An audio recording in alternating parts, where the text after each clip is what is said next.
बिबिलिकल जितने भी प्रोफेसीज हैं वो इजराइल की ओर केंद्रित है। और मैं एक बहुत पहले डॉक्टर डीजीएस दिनकरन का एक वीडियो मैं देखा था 2005 में, और 2005 का उसका एक यूट्यूब का वीडियो, एक छोटा सा वीडियो है, और उसी वीडियो में उन्होंने परमेश्वर ने उनके एक मतलब उनके हृदयों में इन बातों को डाला, और वो इन बातों को लेकर खुलकर अंत के समय में के विषय में वो बातें करते हैं। और उस वीडियो में वो बोलते हैं कि मैंने परमेश्वर के प्रेम के बारे में इतना दिनों तक प्रचार किया, उसकी दया के बारे में प्रचार किया, उसकी करुणा के बारे में प्रचार किया, और मैं इस विषय को लेकर कभी मतलब उस ओर केंद्रित नहीं था, उस तो फोकस नहीं था, लेकिन प्रभु ने मेरे हृदय में इन बातों को डाला, और वो अंत के विषय में बताते हैं, और वो इन बातों को बता रहे थे कि इट इज वेरी क्लोज। 2005 में जब वो बोल रहे थे, उन्होंने एक एक चीज को मेंशन किया था, एक ईयर को मेंशन किया था, और उस वीडियो में उन्होंने 2030 के अराउंड इन बातों को वो मेंशन करके बता रहे थे कि like it is how close it is. और वो वीडियो के बाद ही मतलब उनका कुछ दिनों के बाद डॉक्टर डीजीएस दिनकरन का परमेश्वर के पास वो चले गए थे।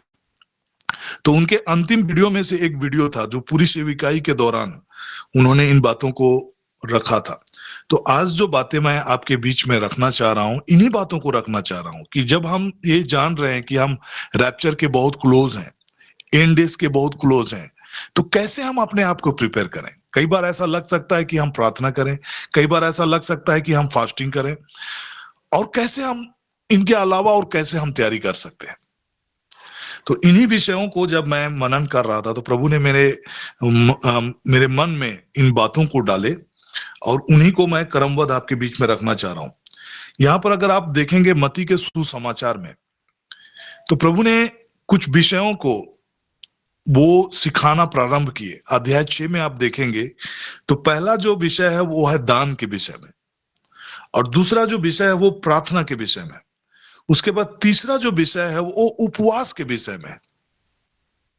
दान, प्रार्थना और उपवास, ये तीन विषयों को प्रभु यीशु मसीह सिखा रहे हैं, तो सिखाए हैं, मतलब इन विषयों की गहरी बातों को वो बताए। तो जब मैं इन विषयों को, जब अपनी तैयारियों के विषय में कि रैप्चर की तैयारी कैसे किया जाए, तो इन बिंदुओं को लेकर मैं फोकस हो रहा था, और मैं सोच रहा था कि like how do I prepare. मैं प्रार्थना तो कर रहा हूं, आप फास्टिंग भी कर रहा हूं, सुसमाचार की बातों को भी मैं प्रचार कर रहा हूं, और मैं क्या कर सकता हूं।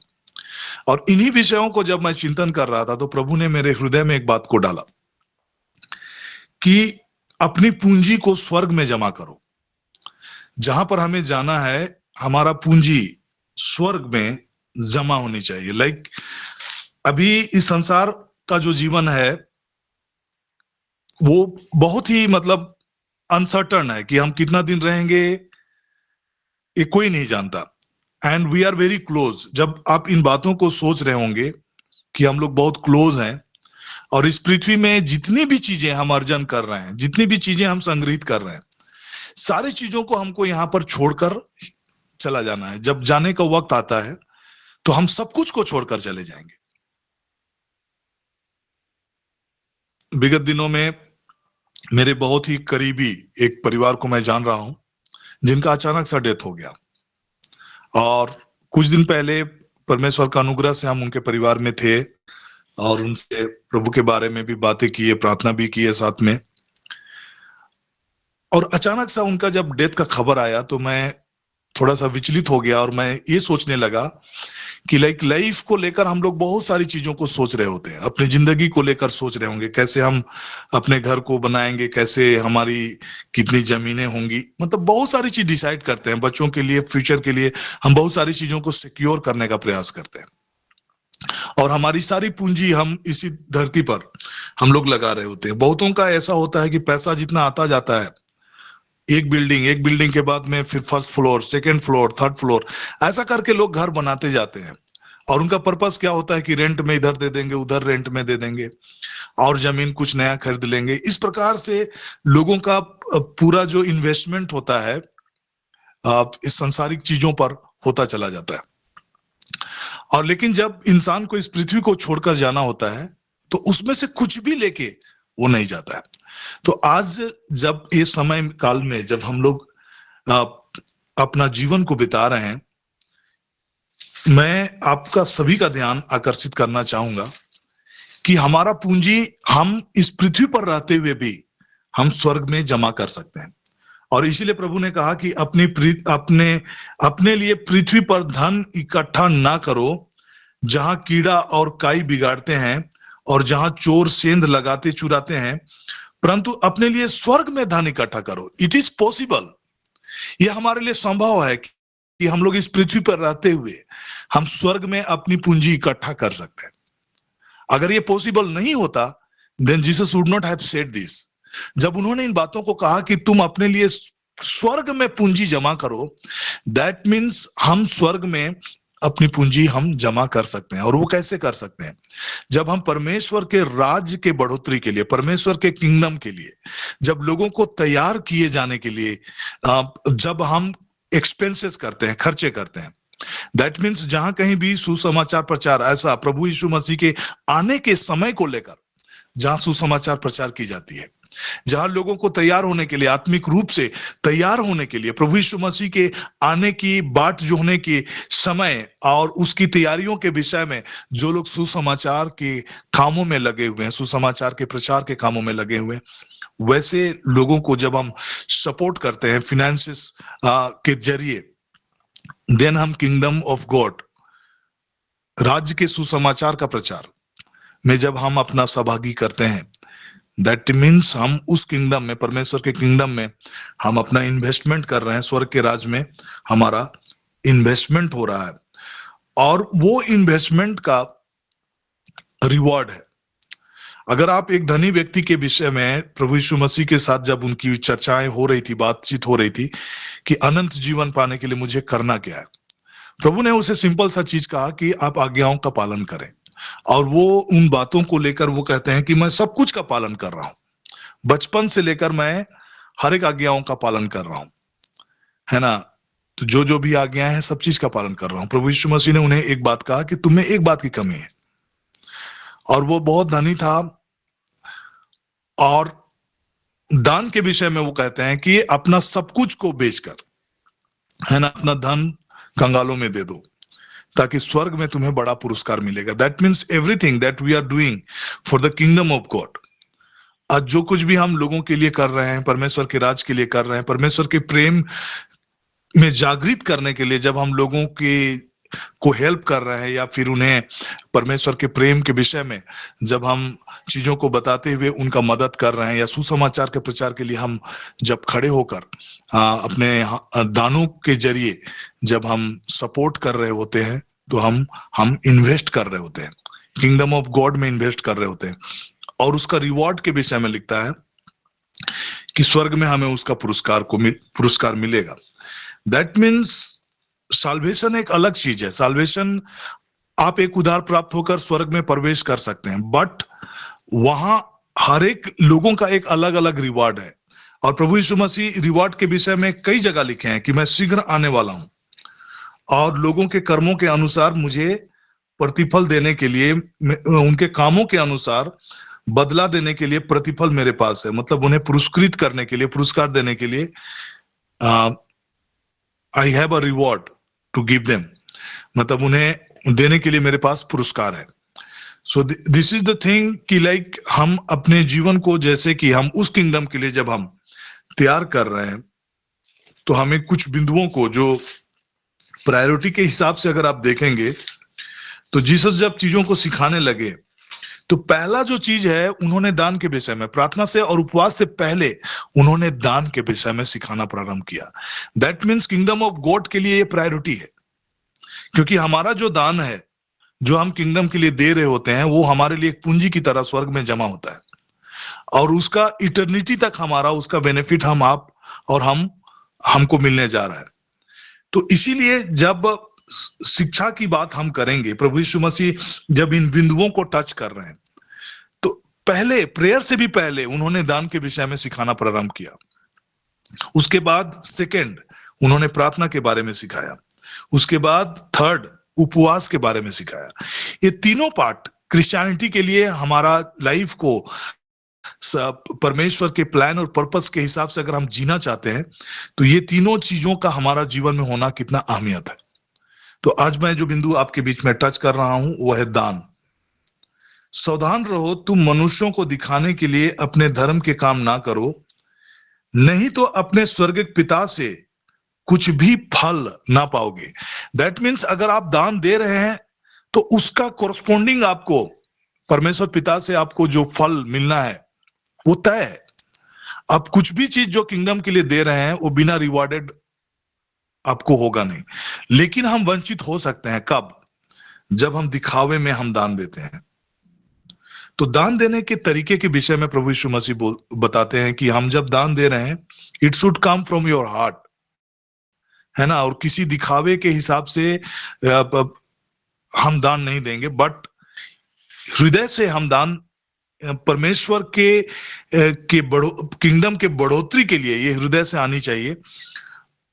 और इसी में हमें कोई भी दिखावा का चीज नहीं होना चाहिए। पहला चीज, तुम मनुष्यों को दिखाने के लिए अपने धर्म के काम ना करो, नहीं तो अपने स्वर्गीय पिता से कुछ भी फल ना पाओगे। और ये धर्म के काम में पहला जो काम है क्या है? वो धर्म के काम के विषय में लिख रहे हैं कि तुम्हारा धर्म का काम। तो जो गिविंग, दान जो है वो एक धर्म का काम है। इसीलिए जब तू दान करे तो अपने आगे तुरही ना बजवा, जैसे कपटी सभाओं गलियों में करते हैं, ताकि लोग उनकी बड़ाई करें। मैं तुमसे सच कहता हूं कि वे अपना प्रतिफल पा चुके हैं। जैसे कि मैंने शुरू में कहा कि लाइक एवरीथिंग जो कि हम ऑफरिंग्स में परमेश्वर के किंगडम के लिए दे रहे हैं, उसका एक प्रतिफल है ना, उसका एक रिवॉर्ड है। और वो किंगडम ऑफ गॉड में जो परमेश्वर के राज्य में जो इन्वेस्ट हो रहा है, उसका प्रतिफल हम सबों को दिया जाएगा। लेकिन अगर हम इस पृथ्वी पर रहकर दानों को देते समय में अगर हम दिखावे में कर रहे हैं, घमंड में कर रहे हैं, तो फिर हम उन चीजों को उस प्रतिफल से हम चूक सकते हैं, वंचित हो सकते हैं। तीसरा वचन, परंतु जब तू दान करे तो जो तेरा दाहिना हाथ करता है उससे तेरा बायां हाथ ना जानने पाए, ताकि तेरा दान गुप्त रहे, और तब तेरा पिता जो गुप्त में देखता है तुझे प्रतिफल देगा। तो जब तू दान करे, that means it is not an optional. When you give, मतलब in your life time you have to give. हम सबों को देना है, हम सबों को दान करना है।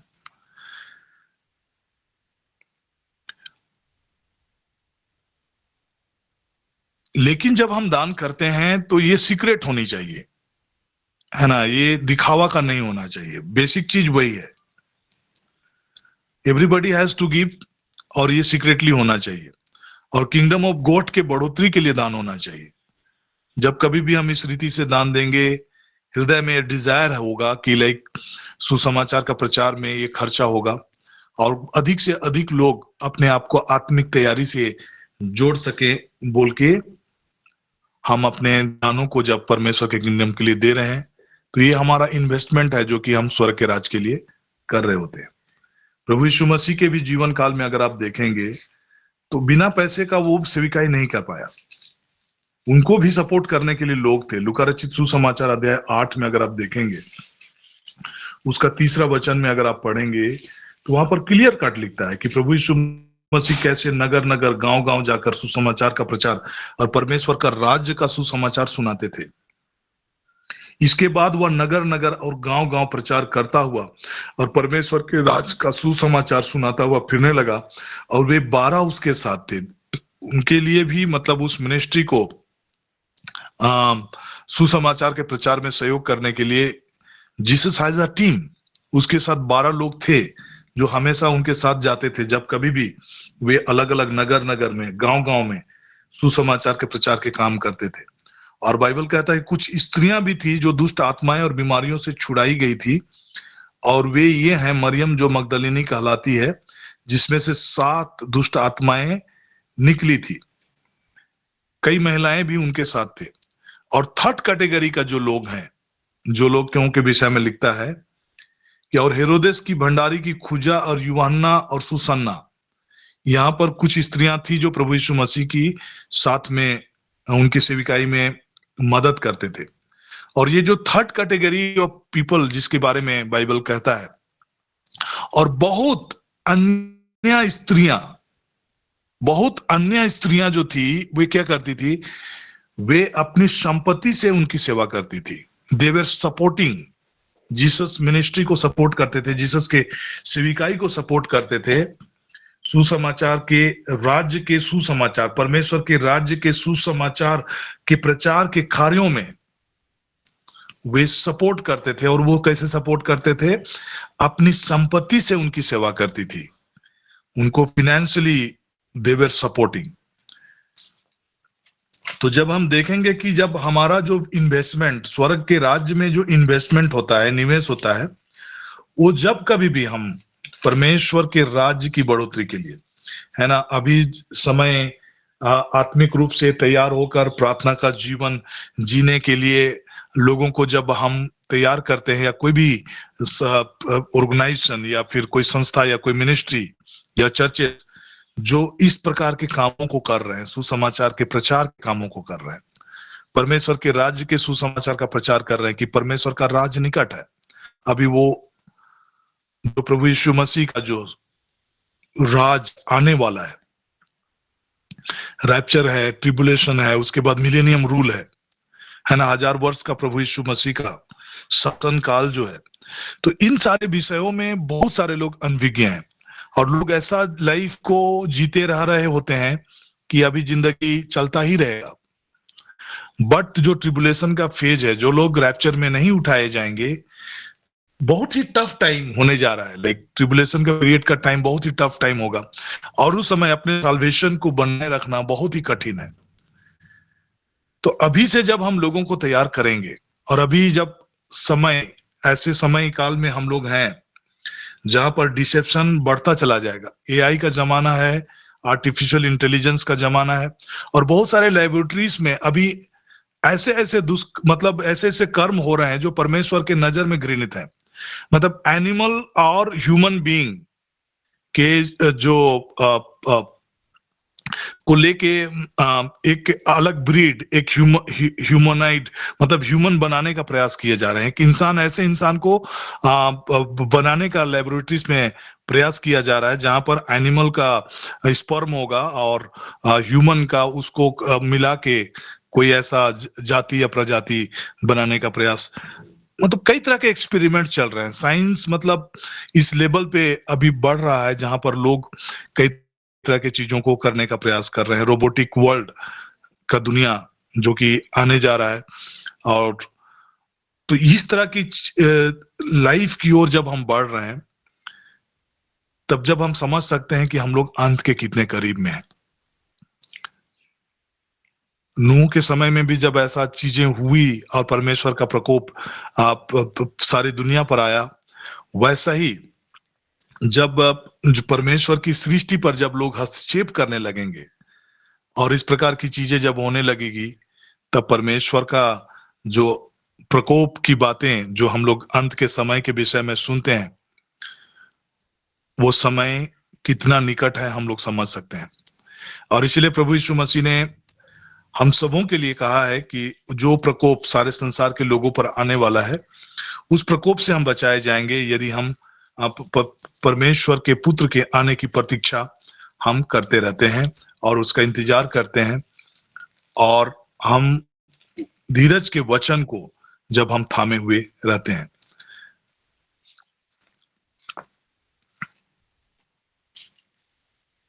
Hallelujah, thank you Jesus Lord. हुपारी लाबो शेबानी माना खरा लाखो से खेरे लेखे से के सुपारी ला खासी खोरी लगा साना माना हुपा खेरे ले खोसो को हाबूरी ला खासे खेरे ले गे सेने मैंने खेरे ले खोसो को हाबूरी लगा साना माना खरा लाखो से खेरे ले गे से के उपे खेरे ले गो जोगो निमानी गारी ला गो जखारा ला कूजरा लगा सखारा ला। और उसके पुत्र के स्वर्ग पर से आने की बाट जोते रहो, जिसे उसने मरे हुओं में से जिलाया, अर्थात यीशु की जो हमें आने वाले प्रकोप से बचाता है। पहला थिस्सलुनी अध्याय 1 पद संख्या 10। पहला चीज हमें करना क्या है कि उसके पुत्र के स्वर्ग से आने की बाट जोते रहो। दिस इज द थिंग जो कि हमें तैयारी के साथ प्रभु यीशु मसीह के आने का बाट जोना है, इंतजार करना है। और ये समय बहुत निकट है, और जब हम इस रीति से करते हुए पाए जाएंगे, प्रभु यीशु मसीह आने की हम लोग प्रतीक्षा करेंगे, आने का बाट जोहेंगे, और उसी रीति से जब हम अपने जीवन को जिएंगे, आत्मिक तैयारियां हम करते रहेंगे, तब क्या होगा कि जब वो हम आएगा तो हमें वो प्रकोप से बचाएगा जो सारे संसार पर आने वाला है। प्रकाशित वाक्य अध्याय 3 पद संख्या 10 के वचन को भी हम लोग पढ़ेंगे। ऊपर अल्लाह बो शेबानी माना खर अल्लाह खोज से खेरे लेखे सिखे, तूने मेरे धीरज के वचन को थामा है, इसलिए मैं भी तुझे परीक्षा के उस समय बचा रखूंगा जो पृथ्वी पर रहने वालों के परखने के लिए सारे संसार पर आने वाला है। ऊपर अल्लाह शिबानी माना खर अल्लाह खोज से खेरे लेखे सिखे, सारे संसार के लोगों को परखने के लिए आने वाला है। लेकिन जो लोग जो उसके धीरज के वचन को थामे हुए हैं और उसकी हम आने की बाट जब हम जोते रहेंगे, तो हम उन जो परीक्षा का घड़ी जो पृथ्वी के लोगों पर आने वाला है, जिसके विषय में हम मत्ती के सुसमाचार अध्याय 24 के पदों में जो संकट और क्लेश, महासंकट का समय काल के विषय में जो बातों को हम लोग पढ़ते हैं, उन विषयों से हम बचाए जाएंगे। और अलाबो से बेने मैंने खेरेले खुद से खेरेले खेस से खेरेले खेस से खे सबूर अला खास से खेरेले खेस से खे। मत्ती के सुसमाचार अध्याय 24 पद संख्या 37 का वचन लिखता है, जैसे नूह के दिन थे वैसे ही मनुष्य के पुत्र का आना भी होगा, क्योंकि जैसे जल प्रलय से पहले के दिनों में जिस दिन तक कि नूह जहाज पर ना चढ़ा, उस दिन तक लोग खाते पीते और उसमें विवाह होते थे, और तब तक जल प्रलय आकर उन सबको बहा ना ले गया, तब तक उसको कुछ भी मालूम ना पड़ा। वैसे ही मनुष्य के पुत्र का आना भी होगा। और ये एक बड़ा साइन क्या होगा कि कैसे हम स्केप करेंगे उस ट्रिबुलेशंस जो कि सारे लोगों के जीवन पर आने वाला है, सारे संसार के का परीक्षा के लिए आने वाला है, उससे हम कैसे बचाए जाएंगे, उसके विषय में, रैप्चर के विषय में यहाँ पर सुसमाचार में प्रभु यीशु ने उजागर किया 40 के वचन में और 41 के वचन में। उस समय 2 जन खेत में होंगे और एक उठा लिया जाएगा और दूसरा छोड़ दिया जाएगा। 2 स्त्रियां चक्की पीसती रहेंगी, एक ले ली जाएगी और दूसरी छोड़ दी जाएगी। इसलिए जागते रहो, क्योंकि तुम नहीं जानते कि तुम्हारा प्रभु किस दिन आएगा।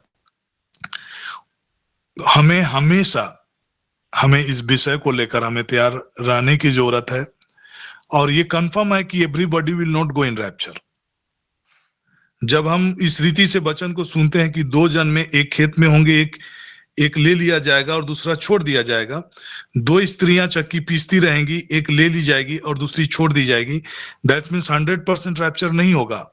बहुत सारे मसीही लोग, बहुत सारे चर्च जाने वाले, बहुत सारे क्रिश्चियंस जो चर्च के मेंबर्स हैं, बैप्टाइज्ड हैं, उनमें से बहुत सारे लोग छूटेंगे।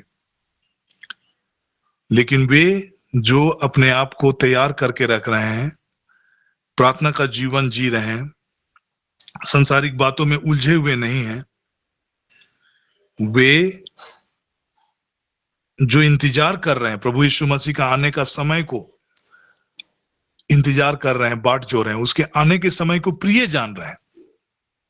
जैसे पौलुस कहता है कि जो प्रभु यीशु मसीह के आने के समय को प्रिय जानते हैं, जब उसका आने का समय निकट है, बोल के अपना लाइफ को, जो लोग परमेश्वर के वचन, प्रार्थना, उपवास और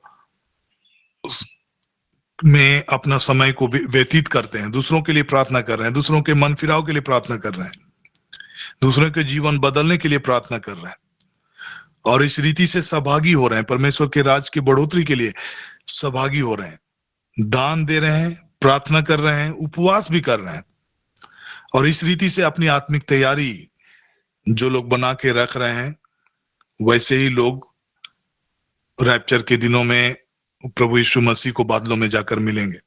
तो प्रियो, ये हमारे लिए बहुत ही आम विषय है और इन विषयों को लेकर हम ऐसे ही बेपरवाह नहीं हो सकते हैं। समय बहुत निकट है और ये समय काल को जब हम देख रहे हैं और कई ऐसे बड़े बड़े प्रीचर्स, जैसे मैंने डॉक्टर दीजेश दिनाकरण के विषय में बताया शुरू में कि परमेश्वर ने 2005 में कैसे उनके हृदय में इस बात को डाला और अंत के विषय में चीजों को बोलने के लिए उन्हें प्रेरित किया और उन्होंने कहा कि पूरी जिंदगी मैंने परमेश्वर के प्रेम, करुणा, दया, क्षमा, चंगाई, इन्हीं विषयों में मैंने प्रचार किया, लेकिन और इस विषय में मैंने सोचा भी नहीं, और उनके हृदय में प्रभु ने इस बात को डाला और वो इन बातों को वो बोलने लगे थे, भविष्यवाणी कर रहे थे कि अंत का समय कितना निकट है। और वो एक टाइमलाइन बता रहे थे कि नेक्स्ट 30 ईयर्स, 2005 में वो नेक्स्ट 30 ईयर्स और अराउंड 2030 के विषय में वो बोल रहे थे। मतलब उसी के विदिन में चीजें होने जा रही है, ऐसा करके उन्होंने एक वीडियो क्लिप डाला है। तो मैं आप सबों को बताना चाह रहा हूं कि कई बार ऐसा लगेगा कि ऐसा होगा नहीं, बट बिब्लिकल जो बातें और भविष्यवाणी है और जो हम प्रकाशित वाक्य में जिन चीजों को लेकर हमने कंटिन्यू स्टडी किया है, इस समय पर आप विश्वास करके अमल करने का समय हमारे लिए आ चुका है। और इसीलिए हम अपने को और अधिक तैयारी करें, गंभीरता के साथ प्रार्थना का जीवन व्यतीत करें, समय निकालें प्रार्थना करने के लिए, है ना। व्यक्तिगत प्रार्थना के लिए समय निकालें, वचन को पढ़ने के लिए समय निकालें। हम कितनों भी व्यस्त रहें, लेकिन हमारे लिए समय निकालना है। इसीलिए बाइबल लिखता है कि दो स्त्रियां चक्की पीसती रहेंगी, एक ले ली जाएगी, दूसरी छोड़ दी जाएगी, इसलिए जागते रहो। और जागने का मतलब क्या है? जागने का मतलब के विषय में ऑलरेडी हम 26 वचन सुसमाचार के 26 में उसका 41 पदों को पढ़ेंगे तो वहां पर लिखता है कि जागेंगे और क्या करेंगे हम। तो वहां पर 41 में लिखता है कि जागते रहो और प्रार्थना करते रहो ताकि तुम परीक्षा में ना पड़ो। परीक्षा में ना पड़ो कहने का मतलब क्या हुआ कि दुनियादारी चीजों में हम उलझ के ना रह जाएं। जब आपका जीवन प्रार्थना का जीवन होगा तो आप दुनियादारी चीजों में फंसेंगे नहीं, संसारिक बातों में फंसेंगे नहीं, और आत्मिक रूप से अपने आप को आप तैयार कर पाएंगे और आप तैयार रहेंगे। इसीलिए जागते रहो और प्रार्थना करते रहो।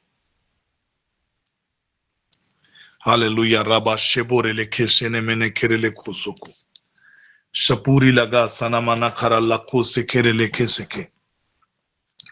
तो हमारा हर एक के जीवन में प्रार्थना का एक टाइम होना है और हमें प्रार्थना के लिए समय निकालना और प्रार्थना करने का समय अपने लिए निर्धारित करना है कि हम प्रार्थना में समय बिता सकें। मिनिमम 1 आवर आपका इंडिविजुअल प्रेयर, आप कभी भी आप अपने लिए समय निर्धारित करके आप प्रार्थना कर सकते हैं। तो एक टाइम जोन के विषय में मैं आपसे आज बात करना चाह रहा हूं। प्रार्थना का जो टाइम जोन, अगर आप ये टाइम जोन मेंटेन करेंगे प्रार्थना का, बिब्लिकली बहुत जगह पर आप देखेंगे जहां पर कुछ समय के विषय में बाइबल में हम इंडिकेशन पाते हैं कि वो प्रार्थना का एक विशेष समय जो होता है, और वो विशेष समय जो है जो आज मैं आपके बीच में रखना चाह रहा हूं, what will be the time of prayer. और ये टाइम जो आपका इंडिविजुअल प्रेयर का जो टाइम होगा, आप इस स्लॉट में अगर आप प्रार्थना करेंगे, इस टाइम पीरियड में आप प्रार्थना करेंगे, तो ये टाइम जो अलॉटेड टाइम है, बिब्लिकली अलॉटेड टाइम है, जहां पर हम बाइबल में देखेंगे कि लोग इस समय को फॉलो करते थे। स्पिरिचुअल रियल्म में इसका एक अलग इंपैक्ट है, प्रार्थना का इंपैक्ट है, जहां पर हम इन चीजों को हम लोग देखेंगे। तो जो समय जोन जो मैं आपको बता रहा हूं कि लाइक आप अपने लिए कब समय को आप चयन करेंगे, तो ये है 6 PM। अगर आपके लिए सुटेबल है 6 PM का टाइम ले सकते हैं, 9 PM है ना, 6 बजे, 9 बजे, 12 बजे, 3 बजे, और शाम के समय फिर 6 बजे, 9 बजे, 12 बजे, 3 बजे, रात का 3, 12 बजे का रात, दिन का 12 बजे, दोपहर का 3 बजे, शाम का 6 बजे, 9 बजे। तो ये टाइम जोन के विषय में कई जगह बाइबल के रेफरेंसेस हैं जहां पर लोग प्रार्थना करते हैं, और इसका एक स्पिरिचुअल इंपैक्ट है। और मैंने कुछ प्रीचरों को सुन रहा था इस टाइम के विषय में, तो वे बता रहे थे कि लाइक ये टाइम में स्वर्ग ओपन होता है। लाइक स्पिरिचुअल रियल्म में कुछ टाइमिंग होते हैं जहां पर स्वर्ग ओपन होते हैं, और उस दौरान पे जो प्रार्थना आप और हम करते हैं वो ज्यादा प्रभावी होता है। अन्य समय में भी हम प्रार्थना कर सकते हैं, बट इस समय में बहुत सारे स्पिरिचुअल रियल्म में चीजें हलचल में होती है, और इस समय में जब आप और हम प्रार्थना करते हैं तो उसका इम्पैक्ट हम देखते हैं। प्रेरितों के काम अध्याय 3 में देखेंगे तो यहाँ पर लिखता है कि पतरस और यूहन्ना तीसरे पहर, तीसरे पहर कहने का मतलब अराउंड 3 o'clock, प्रार्थना के समय मंदिर में जा रहे थे। तो वे करीब 3 बजे की प्रार्थना के लिए वो लोग मंदिर में जा रहे थे, और तब उस लंगड़े व्यक्ति से वो लोग मिले जो कि सुंदर नामक फाटक के पास बैठा हुआ था, और पतरस ने उन्हें चंगा किया। सो ये पर्टिकुलर टाइम, अगर ये मिराकुलस टाइम होते हैं जब आप इन समय को आप फॉलो करेंगे। अगर आप देखेंगे प्रेरितों के काम में ही अध्याय 16 है, उसका पद संख्या 25 के वचन को मैं पढ़ रहा हूं। आधी रात के समय, आधी रात के लगभग पौलुस और सिलास प्रार्थना करते हुए परमेश्वर के वचन गा रहे थे और कैदी उनकी सुन रहे थे। इतने में यकाएक भूकंप आया और यहां तक कि बंदीगिरी की नींव हिल गई, और तुरंत सब द्वार खुल गया और सबके बंधन खुल गए। कई बॉन्डेजेस ब्रेक होते हैं। रात के 12 बजे का समय अगर आप कभी उठ के प्रार्थना करते हैं, lot of things will change. आपके कई ऐसे बंधन हैं जो आप कई बार किसी के लिए प्रार्थना कंटिन्यू कर रहे हैं, अगर आप चीजों को बदलते हुए नहीं देख पा रहे हैं। तो यहाँ पर जीसस भी जब गेत्सेमनी बारी में अपने चेलों के साथ गए थे प्रार्थना करने के लिए, वो रात का समय था, और वो चेलों को जगा रहे थे कि जागते रहो और प्रार्थना करो। ये बातें भी उन्होंने रात के समय में ही उनको कहा कि रात का समय सोने का समय होता है, लेकिन उस समय जागकर प्रार्थना करना, उसका एक अलग इंपैक्ट है, स्पिरिचुअल रेल में अलग इंपैक्ट है। तो कभी कभी जब आप कोई ऐसा विषय के लिए प्रार्थना कर रहे हैं जहां पर आपको कई बार आंसर आता हुआ नहीं दिखाई दे रहा है, तो आप उस समय, आप 12 o'clock का समय आप निर्धारित करिए, जागिए और प्रार्थना करिए। उस समय बहुत सारे बंधने जो खुलने लगते हैं। ये स्पिरिचुअल रियल्म में इन समय जोन का एक इंपैक्ट है जो कि हम उसके प्रभाव को देखते हैं। यहाँ पर रात के समय में जब वो प्रार्थना करने लगे, भजन गाने लगे, बंदीगिरी का नींव हिल गया और सारे बंधन खुल गए। कई ऐसे बॉन्डेजेस, कई ऐसे बंधन जिसमें हम छुटकारा देखना चाहते हैं। तो जब हम समय को ऐसा निर्धारित करेंगे, कभी कभी ऐसा समय आप स्लॉट, प्रेयर का स्लॉट लीजिए। जब आप छुट्टियों का समय में होंगे तो आप 9 बजे रात से लेकर 12 बजे रात तक आप कंटिन्यू प्रार्थना में बैठिए। ये रेगुलर बेसिस पे नहीं हो सकता है, बट सप्ताह में 1 बार या 2 बार ऐसा हम कर सकते हैं। यदि आप अपने परिवारों में, अपने गांव में, अपने घरों में आप कई ऐसे बंधन से छुटकारा, आजाद अगर आप लोगों को देखना चाहते हैं, तो सिट इन प्रेयर। आप होली स्पिरिट की अगुवाई लेकर आप प्रार्थना में बैठना शुरू करें। कई बार आप अपने लिए निर्धारित समय जब भी करें तो आप इन समय स्लॉट का आप ध्यान रखते हुए आप 9 बजे रात को प्रार्थना कर सकते हैं। और मिनिमम जो प्रेयर होगा, आपका प्रेयर का टाइम होगा, this will be minimum 1 hour। जब कभी भी आप प्रार्थना में बैठेंगे, अकेले भी बैठेंगे, तो कम से कम मिनिमम 1 घंटा तक, 1 घड़ी भी जागकर तुम प्रार्थना नहीं कर सकते हो। ये रिक्वायरमेंट है। अगर आप ब्रेक थ्रू देखना चाहते हैं, परिवर्तन देखना चाहते हैं, चेंजेस देखना चाहते हैं, तो कम से कम 1 hour का प्रेयर बहुत इंपॉर्टेंट है। और प्रेयर कहाँ प्रेयर हमें करना है, पहले जैसे कि मैंने टाइम के बारे में बताया और लेंथ के बारे में बताया कि प्रार्थना कितना समय होना चाहिए, एटलीस्ट 1 hour होनी चाहिए। और कहाँ होनी चाहिए, ये सीक्रेट प्रेयर होनी चाहिए। ये साइलेंटली, हम प्राइवेट में, हम अकेले में, एकांत में, किसी को डिस्टर्ब किए बिना हम प्रार्थना करेंगे। पारिवारिक प्रार्थना का इंपॉर्टेंस अलग है, बट जो प्रार्थना के विषय में मैं बता रहा हूं ये आपका व्यक्तिगत प्रार्थना है। अगर आप इस रीति से बैठना शुरू करेंगे, प्रार्थना शुरू करेंगे, आप परिवर्तन को देखेंगे, चेंजेस को देखेंगे, आप बदलाव को देखेंगे। तो आइए हम परमेश्वर पिता का धन्यवाद करेंगे, इस सुंदर दिन को फिर से एक बार प्रभु ने दिया। और इस क्षण हम प्रार्थना करें हर एक कोई कि हम प्रार्थना का समय में हम बैठ सकें। मैं सबों से आग्रह करता हूं कि आप अपने सिर पर हाथ रखेंगे और इस क्षण हम प्रार्थना करेंगे। Hallelujah. Thank you, Jesus, Lord. Glory to your name, Father God. Thank you, Jesus, Lord. प्रभु आपने स्वयं रात रात भर प्रभु आपने प्रार्थना किया और आपने अपने चेलों को प्रार्थना करने के लिए सिखाया। आपने कहा कि जागते रहो और प्रार्थना करो ताकि तुम परीक्षा में ना पड़ो। फादर गॉड, इस समय हम भी जब प्रभु इन वचनों को जब हम स्मरण करते हैं, इन वचनों को जब हम पढ़ते हैं, इन वचनों को जब हम सुनते हैं, पिता, हम वो अनुग्रह की बातों को, जैसे आपके हृदय में ये डिजायर था कि आपके चेले जाग कर प्रार्थना करें, प्रभु वैसा ही डिजायर यहाँ पर इस ऑनलाइन प्लेटफॉर्म के जरिए जुड़े हुए हर एक लोगों के हृदयों में, प्रभु मैं हर एक के हृदयों में वही जागृति, आत्मिक जागृति आए कि हम प्रार्थना कर सकें। प्रभु जी, ये अनुग्रह की चाहत लेकर प्रभु हम आपके इन वचनों को स्मरण करते हुए हम प्रार्थना करते हैं। प्रभु, तूने स्वयं कहा है कि जागते रहो और प्रार्थना करो कि तुम परीक्षा में ना पड़ो। फादर गॉड, राइट नाउ जब हम इन वचनों को पढ़ रहे हैं और हम अपने हृदय में प्रभु ये डिजायर जब हमारे हृदयों में उत्पन्न हो रही है, बाइबल कहता है कि आत्मा तो तैयार है परंतु शरीर दुर्बल है। फादर गॉड, स्पिरिचुअली जब हमारी आत्मा इन चीजों के विषय में प्रभु ये लालसा रख रहा है कि हम प्रार्थना करने के लिए प्रभु एक समय निर्धारित करके हम प्रार्थना करेंगे। फादर गॉड, राइट नाउ उस ग्रेस को प्रभु जी हम रिलीज करते हैं, उस ग्रेस को हम रिसीव करते हैं। फादर गॉड, प्रे करने का ग्रेस को हम रिसीव करते हैं। फादर गॉड, जब हम इन वचनों को पढ़कर रिसीव करते हैं पिता, हम आपका धन्यवाद करते हैं और ये प्रार्थना की आशीष और अनुग्रह को पिता हम रिसीव करते हैं। फादर गॉड, हर एक प्रेयरलेसनेस को यीशु के नाम से हम ब्रेक करते हैं।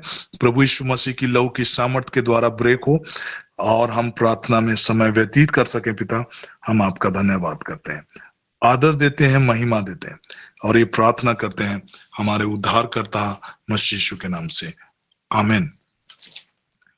सो praise the Lord, thank you. Officially आज का प्रेयर यहीं पर हम एंड करेंगे। जय यीशु, यीशु सहाय, प्रेज द लॉर्ड। जय Yeshu, praise the Lord. Praise the Lord. Yes, Jesus, I praise the Lord.